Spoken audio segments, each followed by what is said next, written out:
Hi everyone. In this video I'm going to take a look at a basic toolpath for creating a facing operation.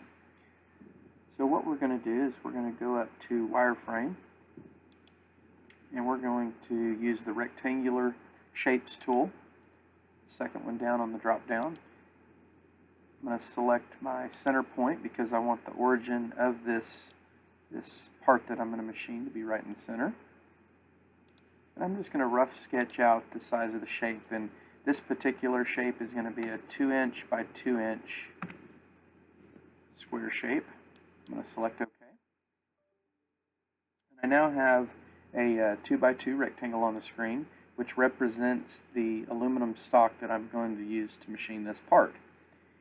And we're going to keep this short and simple, so we're simply going to face the top of this surface. And facing and machining is a process that takes a cutting tool with a flat surface on the bottom that has cutting edges, and it's going to machine away that surface so that the surface is indeed truly flat.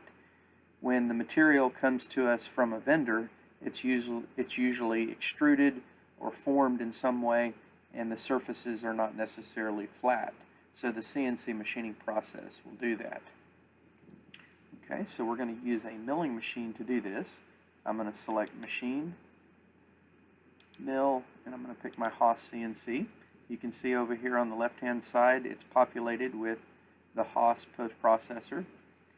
And I'm going to go ahead and set up my stock, just like we looked at in the last video. I'm going to select Stock Setup, Bounding Box. I'm going to select around or rubber band around the geometry. In selection, I'm going to select the OK, and I'm going to plug in my Z dimension for this material, which is going to be 2" as well. Click OK. I now have a phantom line representing the 3D shape. This will allow us to see the Verify tool, or the Verify simulation. And to get to facing, what I suggest doing is using your toolpath manager, and where it says toolpath group, that's where your first toolpath will be. Right click, go to mill toolpath, and then you're going to go to face. You can also use the ribbon bar under 2D. You can see you have face in this location as well. For me, it's a little quicker to do the right-click method, so I usually will right-click, mill toolpath, face. I'm going to chain around this, and it's usually better to chain whenever you're looking from the top view down. I'm going to chain around this using a full chain. This first box is full chain. This second box is a partial chain. There will be times when you need to use a partial chain when you don't want the geometry for your toolpath to go completely around the stock. But for this one we do, so we're going to use full chain. We're going to click with one mouse click. And what you'll notice is that selection went all the way around. We know that because we see the green start arrow and the red finish arrow is hidden underneath this green start arrow. So I'm going to select OK. MasterCAM now asks us for some parameters of the tool, and I'm going to go in and pick an end mill.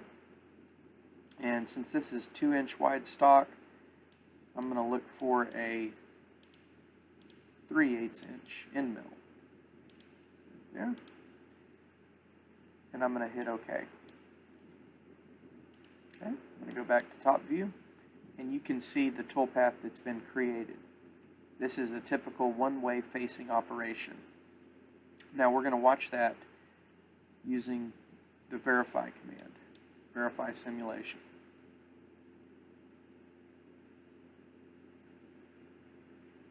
I'll slow that down a little bit. I'll turn my precision all the way up.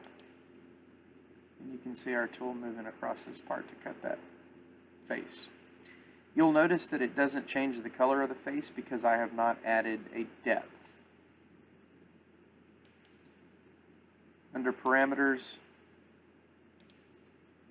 the depth is at 0. So if I actually wanted to machine down into this part, I would put a negative number in here. Okay, I'm going to show you something else.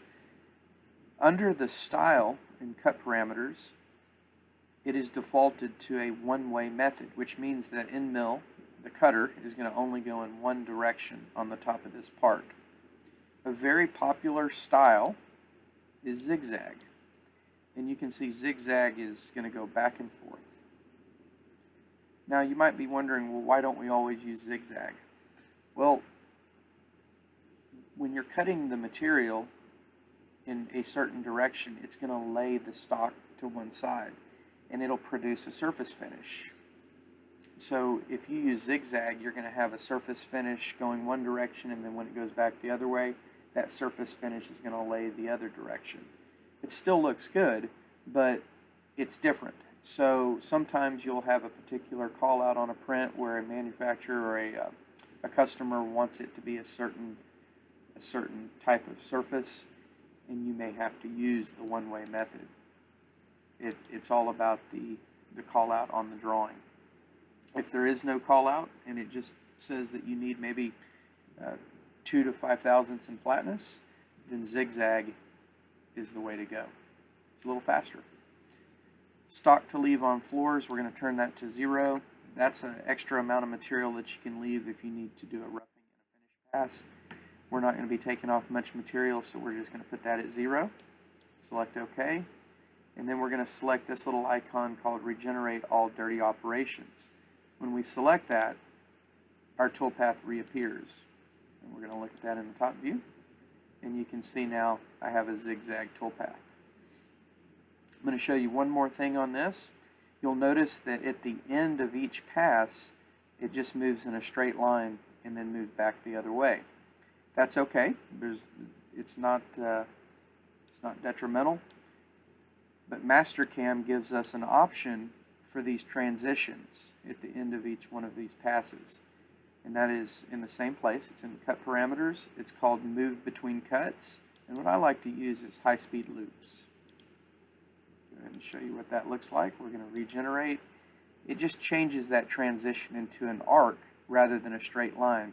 And what this does is it makes for a smoother transition as that machine's making this pass. All right, that should do it. Hope this helps.